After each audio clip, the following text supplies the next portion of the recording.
போதுமா?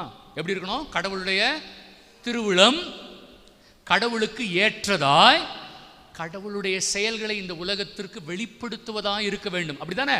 எடுங்க எரேமியா 14வது அதிகாரம் 14வது வசனம்.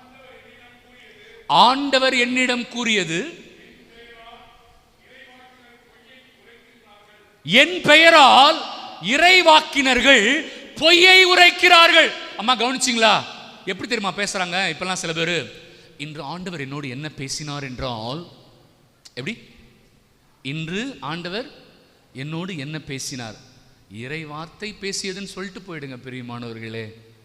இறை வார்த்தை எல்லா காலகட்டத்திலும் ஆண்டவர் என் கூட பேசிட்டு தான் இருக்கிறார், எல்லாரு கூடயும் பேசிக்கிட்டு இருக்கிறார். அதனால என்ன சொல்லலாம்?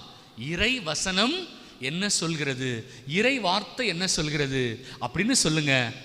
ஆண்டவர் என்னோடு என்ன பேசினார்னு சில பேர் சொல்றாங்கல்ல, அதை ஆண்டவரே சொல்றாரு, அவர்கள் என் பெயரால் பொய்யை உரைக்கிறார்கள்.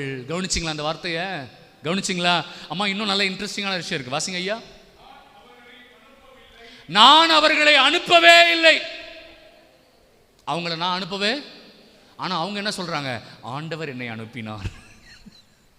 அவர்களை நான் அனுப்பவே இல்லை, கடவுள் சொல்றார். வாசிங்க ஐயா. நான் அவங்களுக்கு எதுவுமே சொல்லல, அவங்களே என்ன சொல்றாங்க? கடவுள் இன்று இரவு என்னோடு பேசினார். கடவுள் இன்று இரவு என்னோடு. இப்போ ரீசெண்டாக ஒரு டயலாக் ரொம்ப வைரலாக போகுது இல்லையா? ஆண்டவர் அவங்களுக்கு காட்சியில் தோன்றி என்னமோ பேசினாரு. வேண்டாம், அதெல்லாம் நமக்கு எதுக்கு இல்லையா? இப்படி சொல்றாங்க பார்த்தீங்களா? ஆண்டவர் இன்று இரவு என்னோடு பேசினார், கடவுள் என்னோடு பேசினார். பிரியமானவர்களை, கடவுள் எல்லாரு கூடயும் பேசுறாரு, எல்லாரு கூடவும் எல்லா நேரமும் கடவுள் பேசிக்கிட்டு தான் இருக்கிறாரு. நான் கேட்கறது கிடையாது.